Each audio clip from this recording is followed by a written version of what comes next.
Nation. So this video is called 10 racy WWE moments that would never happen again. When it means by racy, I think it probably means like the old PG-13, whatever, TV-14 stuff that used to happen back in the day, and the Attitude Era, some of the Ruthless Aggression era, Universe era, I don't know.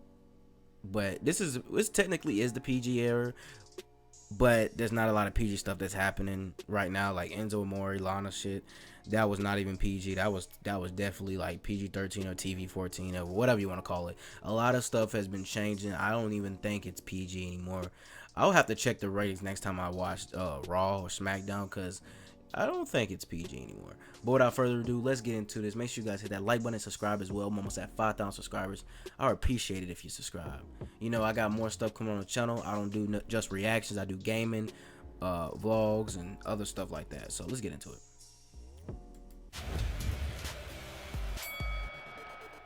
In this current PG era of WWE wrestling, the content has been scrubbed, sterilized, and censored. But this wasn't always the case. Here are 10 racy WWE moments that would never happen today. Live nudes. The WWE's push towards PG programming, coupled with Janet Jackson's bedazzled breast flash at the 2004 Super Bowl, led to stricter controls on live programming, with most now operating on a short tape delay. With that being said, almost all of the WWE's past instances of accidental or spontaneous uncensored nudity would never occur today. This means no topless Jacqueline at Capital Carnage or wardrobe malfunction at Fully Loaded. There's always wardrobe malfunctions no with Miss girls, Katie though. flashes at Armageddon 1999 or Insurrection 2000, and no sudden moonings, female or male, to name just a few notable incidents. Hopeful AJ Styles fans will had now one have to attend last in review. person if they want to catch an eyeful. Give her a hand. While Sable would later become known for her revealing and risque moments, this is one that officially put her on the map. After looking like she would lose a bikini contest to the aforementioned nip-slipping Jacqueline at Fully Loaded 1998, an incensed Sable claiming her own not-so-revealing top was Mr. McMahon's idea of conservative. She disagreed. Sable then said there ain't a damn thing Vince can do during a live broadcast, and she removed her top to reveal a pair of handprints covering her breasts in what now is one of the most famous examples of barely there clothing in WWE history. Trish's table tips. On the April 24, 2000 episode of Raw, Trish Stratus decided to poke fun at Bubba Ray Dudley's penchant for throwing divas through tables by creating a series of short video segments. They all featured a scantily clad Trish talking about various tables, while dropping a ton of double entendres. Between the dialogue and the images of her lusting over and rubbing hardwood objects, there is no chance the WWE would air a segment like this today. Hell no. Especially since the vignettes really serve no purpose. Unless Mr. Man was to die right now, then nah. An old dog's new trick.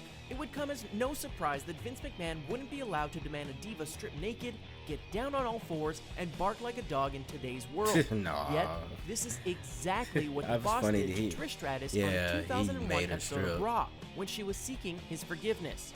Not only does the WWE tend to shy away from nudity nowadays, but this segment is simply too creepy, too misogynistic, too degrading, and too politically incorrect for 2016. Get a room. In 2002, Tori Wilson developed a feud with Dawn Marie after she began a storyline relationship with Tori's father, Al. The two got engaged, but Dawn Marie promised to break it off if Tori joined her for a passionate night in a hotel room. The result was a 7-minute video where Tori was slowly stripped, fed strawberries, caressed, and passionately kissed by Dawn Marie. It was so steamy that Al demanded the video to be stopped, much to the crowd's dismay. If that was in 2016, however, the storyline would never have been attempted in the first place. Nydia and Tori played dress-up. On the surface, this 90-second teaser from 2003 can be dismissed as a silly look at two divas getting ready for a match. But it's the details that would get it condemned today.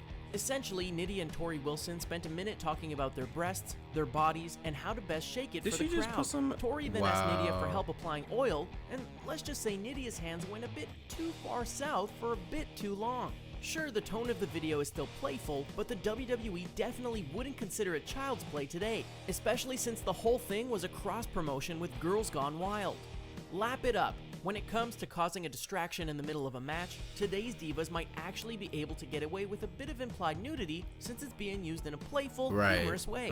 However, we're pretty certain that Stacy Keibler's lengthy lap dance with Scott Steiner on a 2003 episode of Raw wouldn't get past the censors, or even be written into the story in the first place. Sure, it was all in a successful effort to distract Tess with his match against Booker T, but the striptease, the revealing lingerie, and the gyrations all added up to too much by today's standards.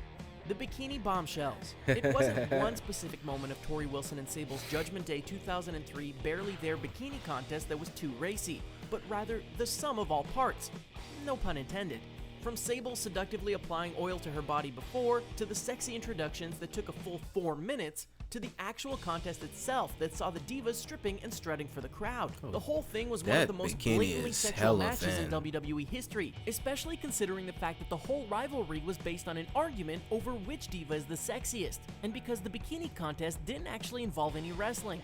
And of course, let's not forget about the kiss between the two at the very end. Too hot for TV. When Trish Stratus and Trish-obsessed Mickie James met at WrestleMania 22, fans expected to see Stratus destroy the psychopathic, lesbian-leaning James and retain the Mickie was rubbing her thing. However, a few surprises were brewing. The first of which was the fact that the duo managed to keep their clothes on the entire time. This didn't mean they were playing it perfectly PG though. Near the end, Mickie grabbed her opponent's crotch and then brought the same hand to her mouth in an obscene gesture that had to be edited from later broadcasts. Perhaps even more surprising was the fact that James not only won the belt, but was cheered by the arena audience throughout. The Rated X Superstar. Edge won his first WWE Championship in 2006, and no part of his celebration could be shown by the WWE today. Not his promises of hot unbridled sex with Lita on the next episode of Raw, not the striptease between the two the next night, and definitely not the simulated cunnilingus and fellatio under the sheets. As for the part where Ric Flair interrupted and called Edge a disgrace to the WWE Championship, well, that can stay. And now our list of racy WWE moments is complete. But before you go and take that cold shower, be sure to like, share, and comment on this video. And for more intriguing wrestling rankings, you'll want to subscribe to the Sportsters YouTube channel. See ya! Alright. So, my opinions. Wardrobe malfunction still happened. Those happened multiple times. We had one, a lot of them with Nikki Bella. We had a big one with Brie Bella in 2014 when she slipped.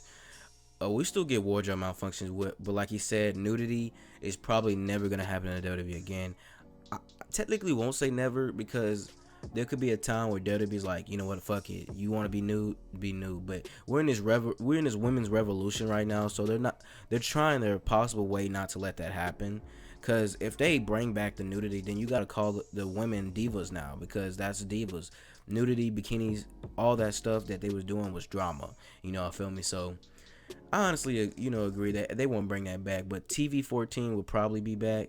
I mean, let's be honest, if you had like a rivalry with Sasha and Charlotte, it was like a sexual rivalry, but it was still the same rivalry, like them fighting, battling for a title. I don't know how that would be. I always talk about that. Like, how would that be if it was actually a sexual rivalry, kind of like Trish Stratus and Mickie James? How would that be? I don't know. Mr. Man would never let that happen again. I feel like Mr. Man is more like, he's more playing like an adult or role when it comes to like WWE. He's like, you know what, I gotta put my bottom foot on the line. I can't let this happen. With the slips and stuff, that actually stuff happens. With Sasha, Hell in a Cell wedgies, that stuff happens. But you can't kind of stop that. But you can actually stop everything else, like nudity and stuff like that. Them actually just pulling their shit out, like you could stop that. But tell me what your feelings about this. Do you think WWE will go back to this? Do you think anything else would happen in WWE that causes this to come back? Like I said before, we still have wardrobe malfunctions. But I will see you guys in the next video I post. Reed Nation Route, deuces. One love. Stay subscribed.